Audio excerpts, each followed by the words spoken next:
5 seconds.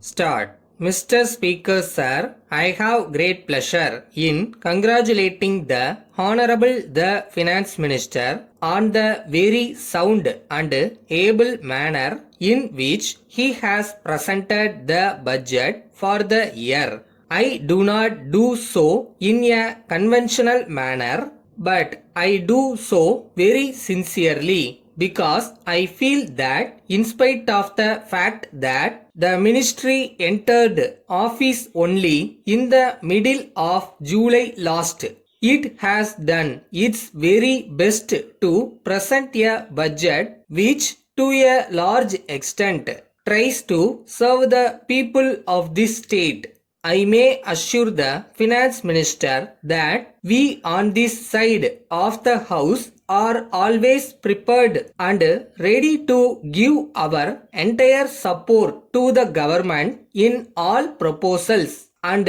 schemes that they may undertake for the improvement of the condition of the masses of this state. It was really difficult for the Honorable Minister in this short period to change from the old method of preparing the budget. He had necessarily to accept the estimates that were already made by the previous ministry or by the previous government.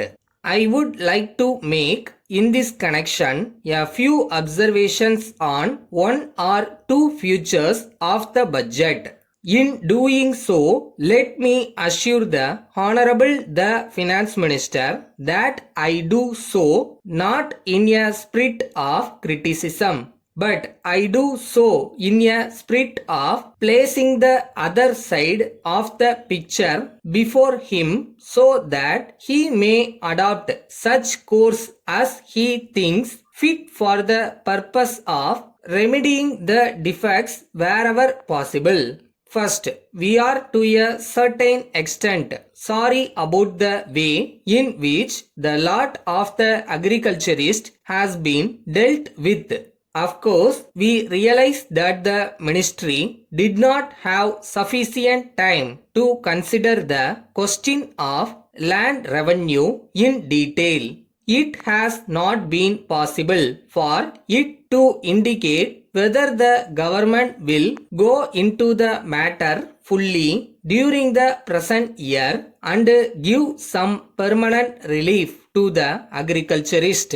It is true that the remission of land revenue will to a certain extent give temporary relief to the agriculturist, but only when he gets permanent relief. He can go on with his work with some sort of security and without having to pay at the end of the year a heavy amount on account of the present high rate at which the land tax is levied. I therefore hope that the government will go into the matter carefully with a view to giving the necessary relief to the agriculturist.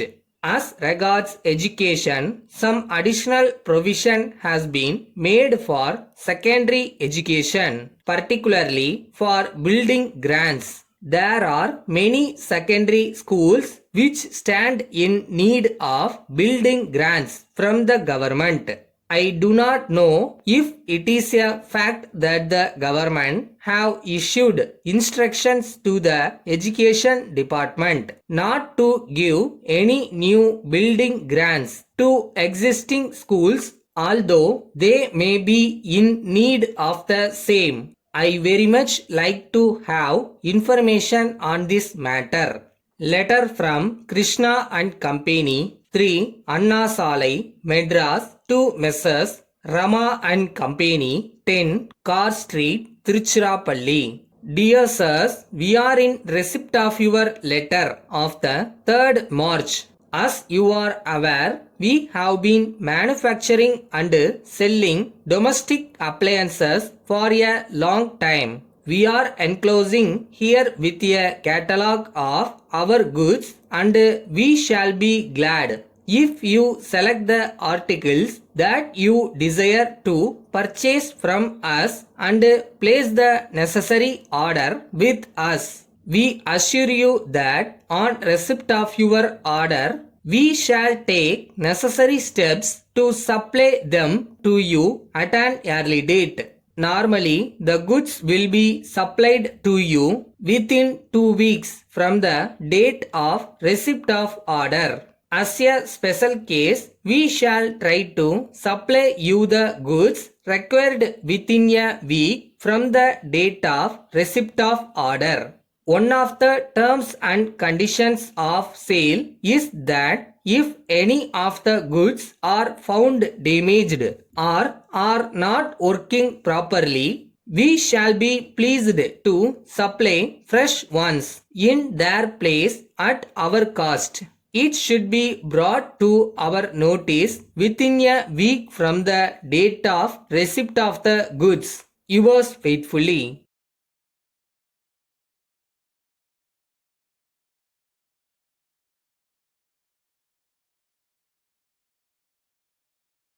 உங்களோட பாசிட்டிவான சிந்தனை, தன்னம்பிக்கை இதுதான் உங்களை வெற்றியை நோக்கி கூட்டிட்டு போகும். நீங்க நினைச்சா எதை வேணாலும் சாதிக்கவும் முடியும்.